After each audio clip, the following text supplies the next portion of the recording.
ಹೀಗೆ ಮೂರನೇ ಬಾರಿಗೆ ಪ್ರಧಾನಿಯಾಗಿ ಪ್ರಮಾಣ ವಚನ ಸ್ವೀಕರಿಸಿರುವಂತ ನರೇಂದ್ರ ಮೋದಿ ಮಾರನೇ ದಿನವೇ ಅಂತ ಅಂದ್ರೆ ಇವತ್ತು ತಮ್ಮ ಕೆಲಸ ಚಟುವಟಿಕೆಗಳಲ್ಲಿ ತೊಡಗಿಸಿಕೊಂಡಿದ್ದಾರೆ. ಮಹತ್ವದ ನಿರ್ಧಾರಗಳನ್ನು ಕೈಗೊಂಡಿದ್ದಾರೆ. ಹಾಗಾದ್ರೆ ಮೋದಿಯ ಮೊದಲ ದಿನ ಏನೇನಾಯ್ತು, ಅವ್ರು ಏನ್ ಮಾಡಿದ್ರು ಮೊದಲ ದಿನ, ಬನ್ನಿ ತೋರಿಸ್ತೀವಿ.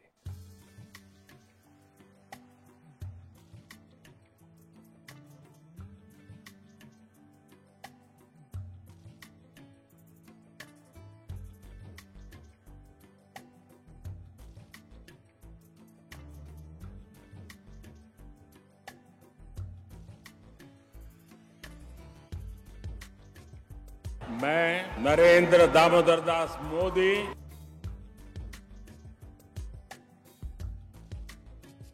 ಸಹಿ. ಇದು ಮೋದಿ ಮೂರನೇ ಯುಗದ ಮೊದಲ ಸಹಿ. ಮೂರನೇ ಅವಧಿಗೆ ಪ್ರಧಾನಿಯಾಗಿ ಕೆಲಸ ಶುರು ಮಾಡಿರುವ ಸಂಕೇತದ ಸಹಿ. ಈ ಸಹಿ ಇವತ್ತು ದೇಶದ ಅನ್ನದಾತರ ಕಲ್ಯಾಣವೇ ನಮ್ಮ ಮೊದಲ ಆದ್ಯತೆ ಅಂತ ಸಂದೇಶ ಸಾರಿದ ಸಹಿ. ಪ್ರಧಾನಿಯಾಗಿ ಮೂರನೇ ಇನ್ನಿಂಗ್ಸ್ ಆರಂಭಿಸಿದ ನರೇಂದ್ರ ಮೋದಿ ಮೊದಲ ದಿನ ಮೊದಲ ಕೆಲಸ ಮೊದಲ ಸಹಿ ಅನ್ನದಾತರಿಗೆ ಮೀಸಲು. ಹೌದು, ನಿನ್ನೆ ಭರ್ತಿ 72 ಸಚಿವರೊಂದಿಗೆ ಪ್ರಧಾನಿ ಗದ್ದುಗೆ ಏರಿರುವ ನರೇಂದ್ರ ಮೋದಿ ಇವತ್ತು ಮೊದಲನೇ ದಿನದ ಕೆಲಸವನ್ನ ಶುರು ಮಾಡಿದ್ದಾರೆ. ಇಂದು ಬೆಳಗ್ಗೆ ದೆಹಲಿಯ ಸೌತ್ ಬ್ಲಾಕ್ನಲ್ಲಿರುವಂತಹ ಪ್ರಧಾನಿ ಕಚೇರಿಗೆ ಆಗಮಿಸಿದ್ರು. ಪ್ರಧಾನಿ ಕಾರ್ಯಾಲಯದ ಸಿಬ್ಬಂದಿ ಮತ್ತು ಅಧಿಕಾರಿ ವರ್ಗ ಚಪ್ಪಾಳೆ ತಟ್ಟೋ ಮೂಲಕ ಸರಳ ಸ್ವಾಗತವನ್ನ ಕೋರಿದ್ರು. ಮೂರನೇ ಇನ್ನಿಂಗ್ಸ್ ನಲ್ಲಿ ಮೊದಲ ಬಾರಿ ಪ್ರಧಾನಿ ಕುರ್ಚಿ ಮೇಲೆ ಕೂತ ನರೇಂದ್ರ ಮೋದಿ ಮೊದಲ ದಿನವೇ ಕಿಸಾನ್ ಸಮ್ಮಾನ್ ನಿಧಿಯ 17 ಕಂತಿನ ಹಣ ಬಿಡುಗಡೆಯ ಕಡತಕ್ಕೆ ಸಹಿ ಹಾಕಿದ್ರು. ಇದರಿಂದ ದೇಶದ 9.3 ಕೋಟಿ ರೈತರಿಗೆ ನೇರವಾಗಿ ಖಾತೆಗೆ ಹಣ ಜಮೆ ಆಗಲಿದೆ. ಇದರ ಒಟ್ಟು ಮೊತ್ತ 20,000 ಕೋಟಿ ರೂಪಾಯಿ ಆಗಿದೆ. ಬಳಿಕ ಅಧಿಕಾರಿ ಮತ್ತು ಸಿಬ್ಬಂದಿ ಜೊತೆ ಮಾತುಕತೆ ನಡೆಸಿದ್ರು. ಸಿಬ್ಬಂದಿಯನ್ನ ಉದ್ದೇಶಿಸಿ ಮಾತನಾಡಿದ ಪ್ರಧಾನಿ ಮೋದಿ ವಿಕಸಿತ ಭಾರತ ಸಂಕಲ್ಪವನ್ನ ಈಡೇರಿಸೋ ನಿಟ್ಟಿನಲ್ಲಿ ನೀವೆಲ್ಲ ಕೆಲಸ ಮಾಡಬೇಕು ಅಂತ ಹೇಳಿದ್ರು. और हम मिल करके दोस्तों एक ही लक्ष्य, नेशन फर्स्ट, एक ही इरादा 2047 विकसित भारत. और मैंने पब्लिकली कहा है मेरा पल पल देश के नाम है.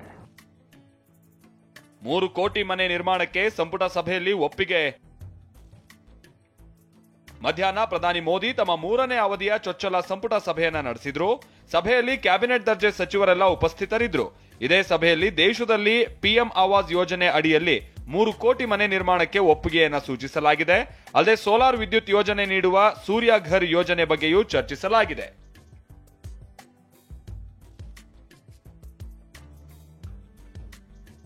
ಇನ್ನು ಪ್ರಧಾನಿ ಮೋದಿಗೆ ವಿದೇಶಗಳ ಗಣ್ಯರಿಂದ ಶುಭಾಶಯಗಳ ಮಹಾಪೂರವೇ ಹರಿದು ಬರ್ತಾ ಇದೆ. ಈ ಮಧ್ಯೆ ಪಾಕ್ ಪ್ರಧಾನಿ ಶೆಹಬಾಜ್ ಶರೀಫ್ ಕೂಡ ಪ್ರಧಾನಿಯಾಗಿ ಮೂರನೇ ಬಾರಿಗೆ ಪ್ರಮಾಣ ವಚನ ಸ್ವೀಕರಿಸಿದ ನರೇಂದ್ರ ಮೋದಿಗೆ ಅಭಿನಂದನೆ ಸಲ್ಲಿಸಿದ್ದಾರೆ.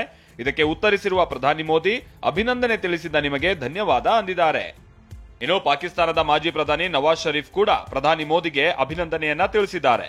ಅಷ್ಟೇ ಅಲ್ಲ, ದ್ವೇಷವನ್ನ ಬದಲಾಯಿಸೋಣ ಅನ್ನೋ ಮೂಲಕ ಹುಬ್ಬೇರುವಂತೆ ಮಾಡಿದ್ದಾರೆ. ಮೂರನೇ ಬಾರಿಗೆ ಅಧಿಕಾರ ವಹಿಸಿಕೊಂಡ ಮೋದಿಜಿಗೆ ನನ್ನ ಆತ್ಮೀಯ ನಮನಗಳು. ಇತ್ತೀಚಿನ ಚುನಾವಣೆಗಳಲ್ಲಿ ನಿಮ್ಮ ಪಕ್ಷದ ಯಶಸ್ಸು ನಿಮ್ಮ ನಾಯಕತ್ವದ ಮೇಲೆ ಜನರು ಇಟ್ಟಿರುವ ವಿಶ್ವಾಸವನ್ನ ಪ್ರತಿಬಿಂಬಿಸುತ್ತದೆ.